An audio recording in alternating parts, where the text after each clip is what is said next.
A'udzu billahi minasyaitonir rajim. Alam taro kaifa daraballahu mathalan kalimatan thayyibatan kasyajaratin thayyibatin asluha thabitu wa farruha fis sama. Surah Ibrahim ayat 24.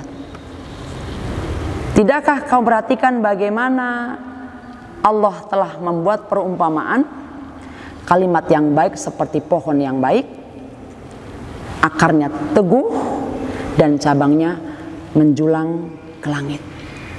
Atas ayat ini Rasulullah SAW memberikan perumpamaan bahwa seseorang itu diumpamakan seperti pohon korma di dalam ayat ini.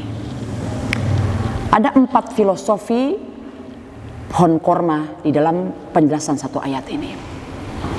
Apa yang pertama? Asluha thabit, akarnya kokoh ke dalam tanah atau ke dalam bumi. Ini perumpamaan untuk siapa? Perumpamaan buat orang-orang yang beriman kepada Allah Subhanahu wa taala. Bahwa orang yang beriman sebisa mungkin untuk punya keimanan yang kokoh. Di dalam pohon korma ini Allah membuat perumpamaan bahwa seperti pohon yang baik itu seperti kalimat yang baik. Apa kalimat yang baik? Adalah kalimat afdhalul zikri fa'lam annahu la ilaha illallah. Inilah kalimat tauhid, tentang sebuah keyakinan yang diucapkan dengan perkataan, dilanjutkan dengan keyakinan teguh dalam hati untuk betul-betul memanai la ilaha illallah, bahwasanya tidak ada ilah, tidak ada Tuhan selain Allah Subhanahu wa taala. Kalimat ini mempunyai fungsi di 3 tempat. Alaiha nahya wa alaiha namut wa alaiha nub'atsu. Pada saat kita hidup, pada saat kita wafat, dan pada saat kita bangkit menghadap Allah Subhanahu wa taala. Jaga keimanan kamu, teruslah bertauhid. Jaddidu imanakum biqauli la ilaha illallah. Perbaharui iman kamu dengan kalimat la ilaha illallah. Orang yang beriman maka dia akan menjaga kalimat tauhid betul-betul tidak ada ilah selain Allah Subhanahu wa taala. Dia meminta hanya kepada Allah. Dia menyembah hanya kepada Allah. Dia meminta pertolongan, berdoa semuanya kepada Allah. Yang menggerakkan Allah, yang memberikan rizki Allah, yang menghidupkan Allah, yang mematikan Allah, dan membangkitkan adalah Allah Subhanahu wa taala. Yang kedua, pohon korma ini punya ciri wa far'uha fis sama. Apa maknanya? Daunnya menjulang ke langit. Dengan jumlah daun yang banyak, ini menjadi perumpamaan bahwa iman itu akan sempurna buat orang yang beriman.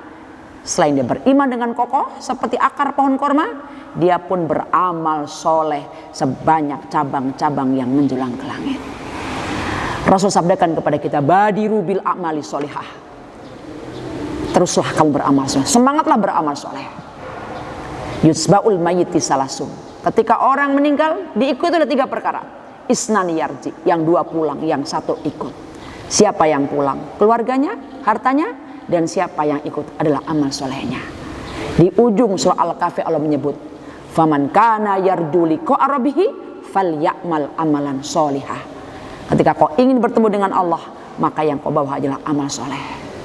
Yang ketiga, filosofi pohon korma adalah kormanya itu adalah sebuah bentuk makanan yang halal. Maka apa maknanya? Imannya sudah kokoh, amalnya menjulang ke langit, amal yang mendatangkan keridhaan Allah, maka jangan dikotori dengan tidak kecuali makanlah dari sumber yang halal.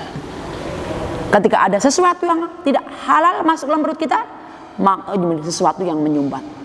Sebagaimana ucapan Rasul tentang sabda beliau yang saya artikan, lewatlah seorang laki-laki dengan kondisi musafir, dalam kondisi mengangkat kedua tangan, dalam kondisi dia berdoa, ya Rabb, ya Rabb, ya Rabb. Apa kata Nabi? Ayustajabu lahu. Bagaimana mungkin doanya dijabah sama Allah? Makanannya haram, minumannya haram, fasilitas hidupnya terkontaminasi dengan yang haram. Kita berdoa sama Allah, Allahumma inna nas'aluka rizqan wasi'an halalan thayyiban mubarakah. Atas kita punya rezeki, mintalah yang pertama halal, yang kedua baik, yang kedua adalah berkah, dan terutama mudah-mudahan semoga banyak melimpah ruah. Yang terakhir, pohon korma itu punya ciri belah di sedikit batangnya, maka akan keluar getah yang berwarna bening.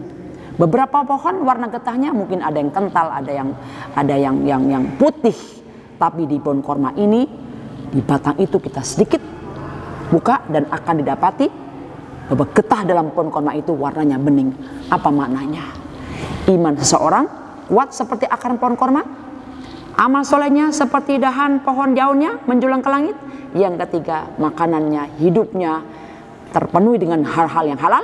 Dan yang keempat, jagalah hatinya agar hatinya bening seperti getah pohon korma.